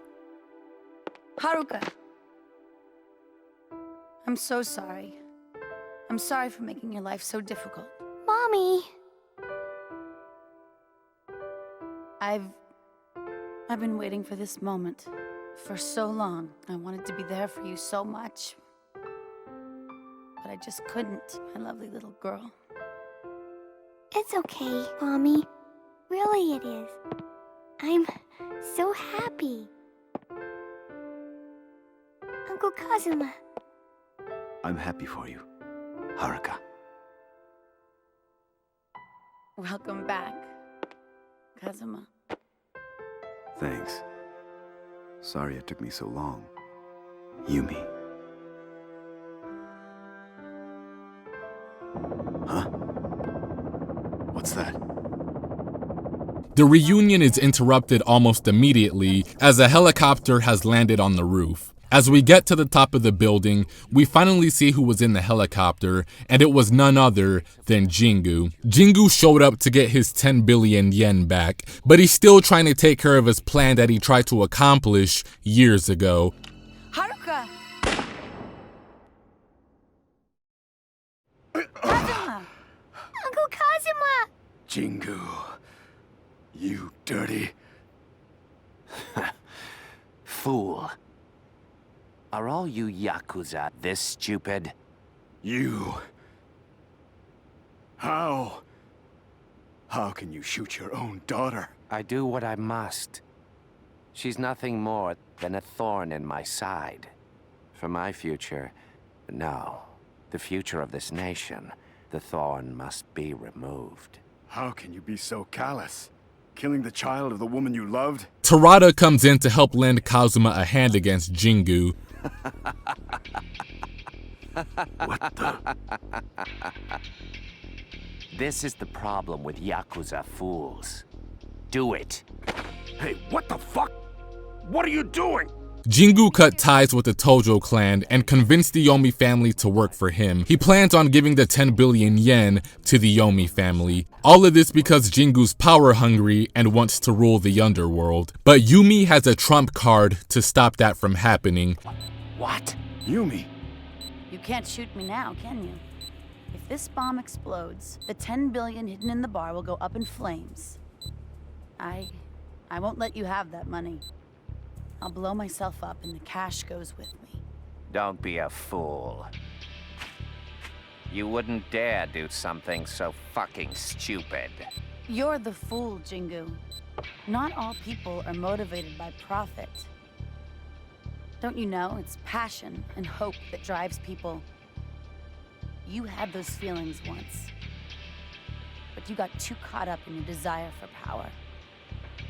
She uses this opportunity to take Haruka with her and go back inside to Ares. Kazuma starts telling Jingu about how Chairman Seta wanted Jingu to go back to the way that he used to be, so he put his life on the line to steal the 10 billion yen. He felt that doing so would destroy Jingu's twisted desires. Jingu doesn't believe Kazuma, so Kazuma shows him Seta's will. A will? Yeah. You told Nishiki there was a will to manipulate him. You didn't know one actually existed. You thought you were lying. But the will was real. Chairman and Oyabun lost their lives protecting it. Shut up, Sarah, that bastard. Making me look like a fool from beyond the grave. But that will, it's just a piece of scrap now. You're right, but only if I die. And that isn't about to happen. I'll protect what Fuma Oyabun and Chairman Sera left behind with my life. I am the 4th chairman of the Tojo clan. Kazuma Kiryu! After defeating Jingu's soldiers, more soldiers come from helicopters as reinforcement. Suddenly, Detective Date and Tsudo come flying in from a helicopter to try and arrest Jingu. Kyohei Jingu, I have a warrant for your arrest, issued by Section 4 of the Metropolitan Police. You are hereby charged with bribery, possession of illegal weapons, and solicitation of murder. You're finished, Jingu. You have no evidence! You're bluffing! No! Date-san, we're hit! We're going down! Shit. Date! No more games. Everyone must die. Say goodbye. The battle with Jingu was fairly simple, but a bit annoying. Jingu is not a fighter, so he'll be running while shooting. You also have to deal with soldiers that will chase you as you try to get to Jingu. The best option is just to keep chasing Jingu and get in as many hits as possible before the soldiers show up. Doing so should grant you victory.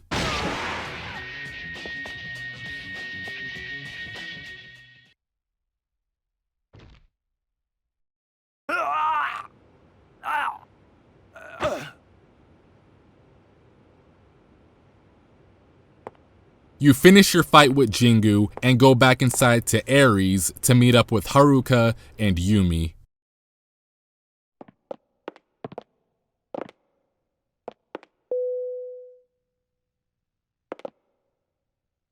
Nishiki. You finished? Now we can all relax. Nishiki. What the hell is that? A bomb? Yumi, don't be an idiot. No. I won't let you have the money. Huh. Oh man. Do you really hate me that much, Yumi? I guess you do. I don't blame you. Nishiki. You haven't given up, have you? Hell no. I will become the successor to the Tojo clan, whatever it takes. Nishiki, listen to me. That's not possible. You've been Jingu's puppet this whole time. His true intention was to... Do you think I'm that stupid? I know what he planned. Huh? What are you implying? I told you, Kazuma. Ever since that day 10 years ago when I turned my back on you, I haven't trusted a single person. I never trusted Jingu. Not since he first approached me. So, you knew all along? That's right. I didn't want to be a loser anymore.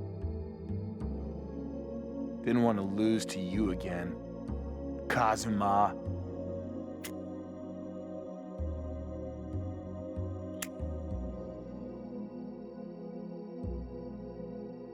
I love Yumi.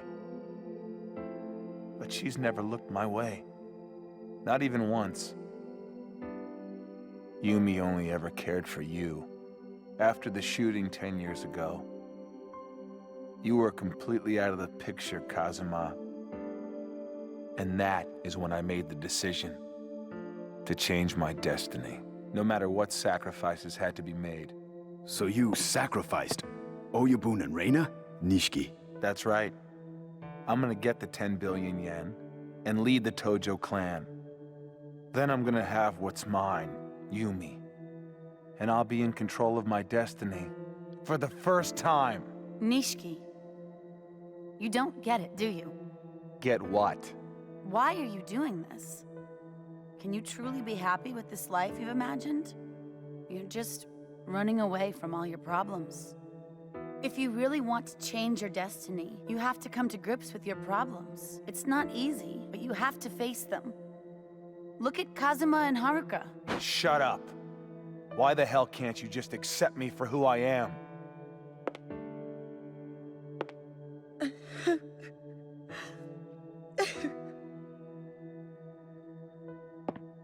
Nishiki. What?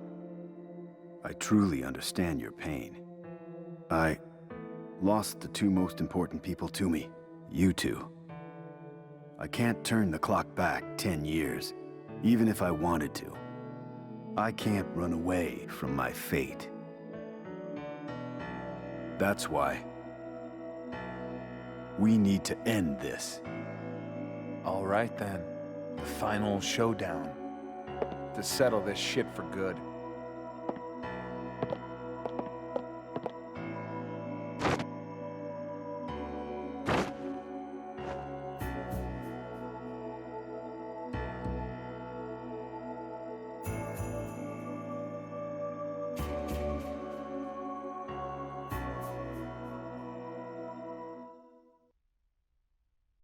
The final battle against Nishiki finally begins. Nishiki is actually one of the easiest bosses in the entire game. He fights a lot like Kazuma, so he swings wide and slow and has an average speed, making it easier to get behind him and counter. Nishiki also has a button mashing section that chips away at the health as well.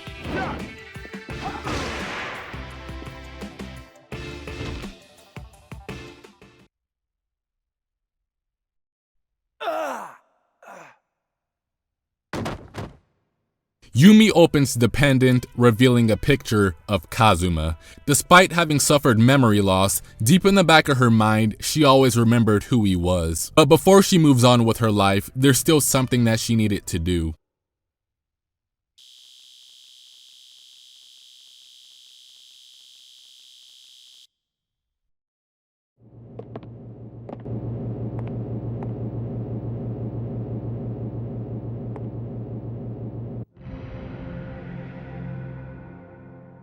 This money cannot exist. All of it has to be destroyed. Yumi.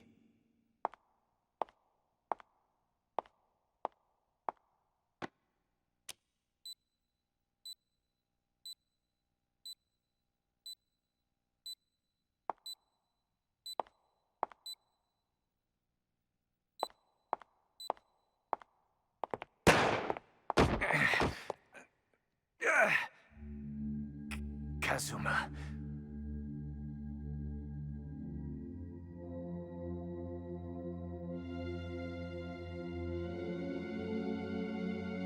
Haruka. Haruka?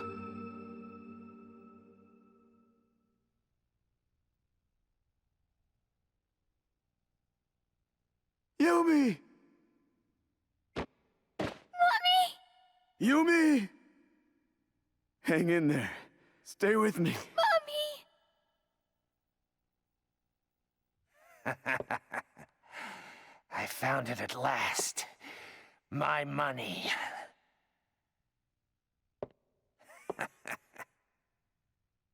What's the matter?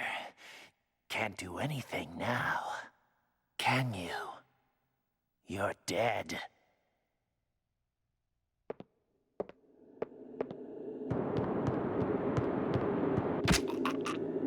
Nishiki.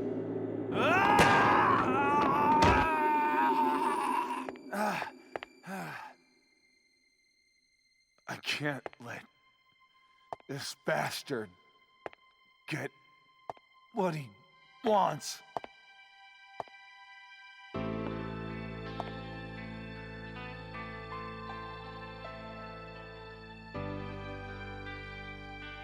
I am going to finish what I started.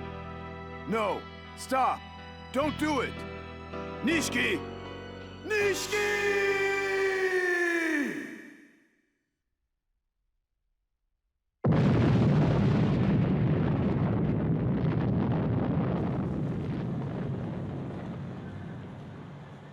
Nishiki shoots the bomb, causing the Millennium Tower to blow up, and the 10 billion yen starts falling from the sky to the people of Kamurocho.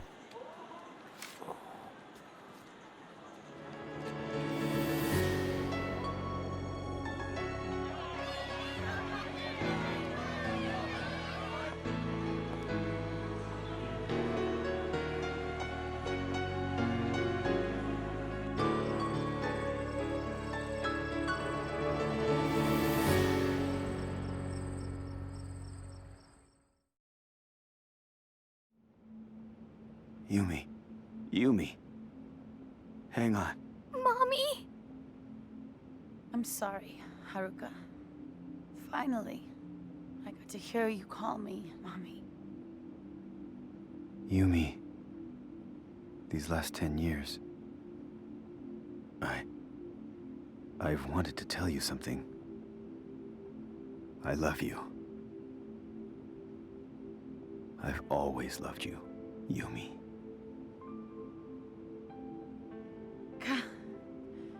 Kazuma, this ring, you had it for me all along. It was Shinji. Before Shinji died, he got it back from Nishiki. I'm so happy. It's come back to me. It's the only present you ever gave me.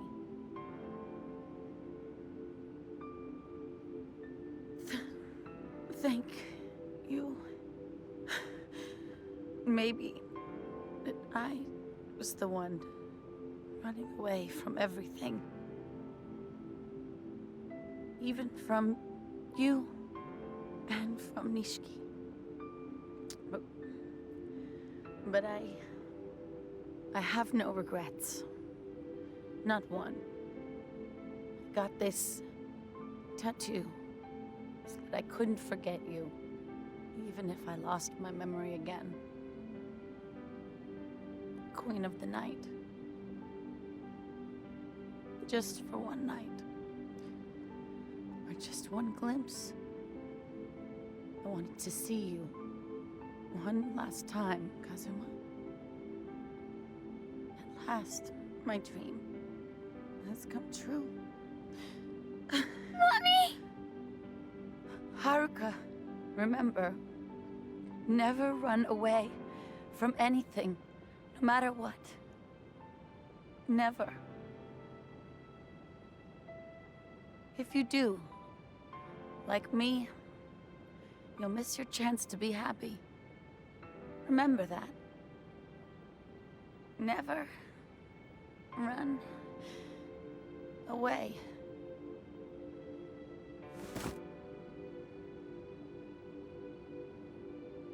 Mommy!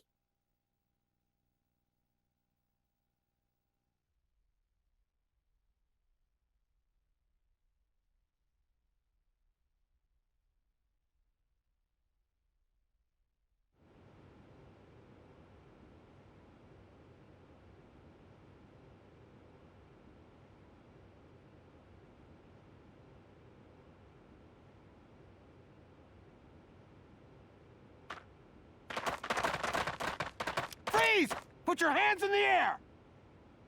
You're under arrest, Kazuma Kiryu. Wait! Stop! But detective! I'll explain everything later. Put your guns away.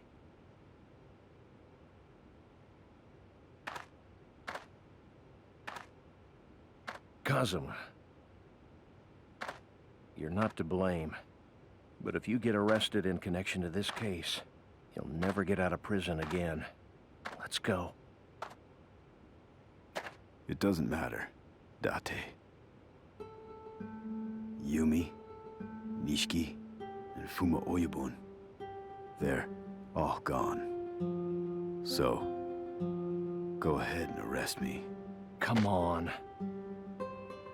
It isn't over yet. Stand up and protect the one thing worth fighting for.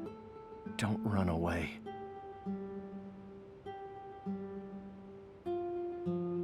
The one thing. Haruka. That's right.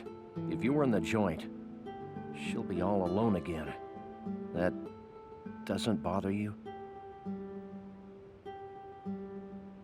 Detective.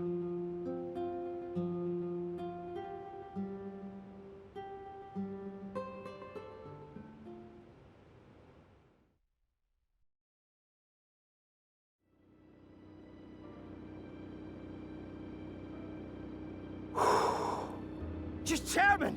Please wait! There he is. Please wait! Yo, Kazuma, in here. All right then, it's all yours. Let's roll. All right.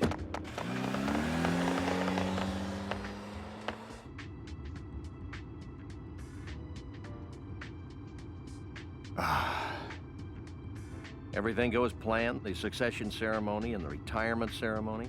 Yeah, I think I've done my duty. Still, it's the first time. I've heard of a succession ceremony and a retirement ceremony taking place on the same day. Anyway, who did you name as your successor?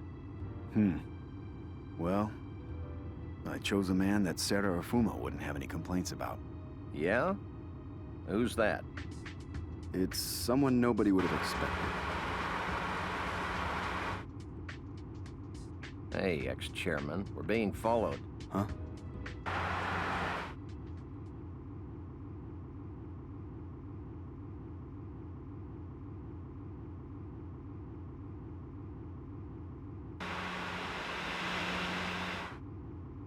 Any chance he's your successor? Yep. I'm sure he's the one who'll get the Tojo clan back in working order. With Terada becoming the new chairman of the Tojo clan and the case all wrapped up, Kazuma and Detective Date say their goodbyes and continue on with their lives. See ya. Don't go pissing off the police anymore, all right? Don't worry. Got a reason to stay out of trouble now. Guess you do. Yeah.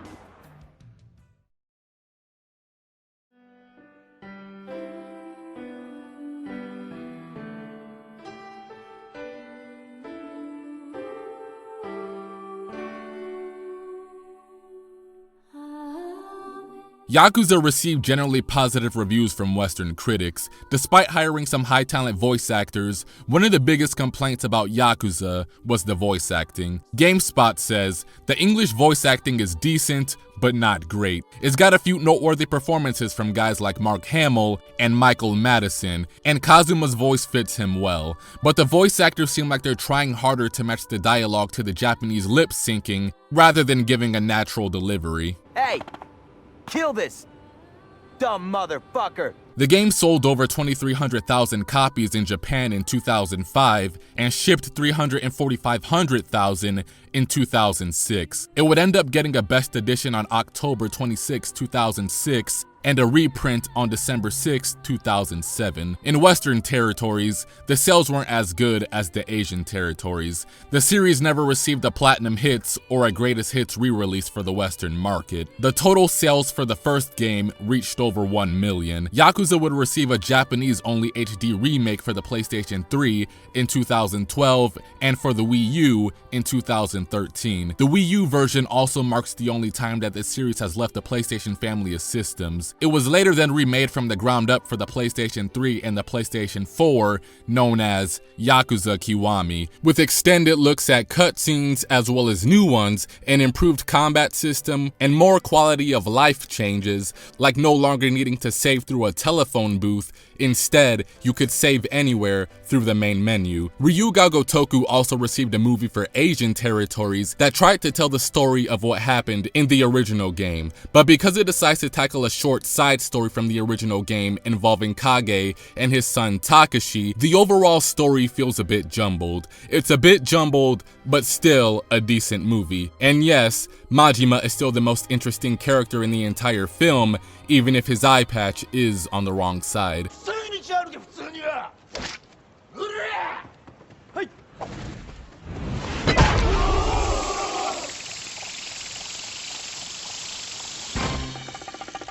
The Yakuza franchise was just getting started, and Toshihiro Nagoshi had bigger plans in mind for the next game and the foreseeable future ahead.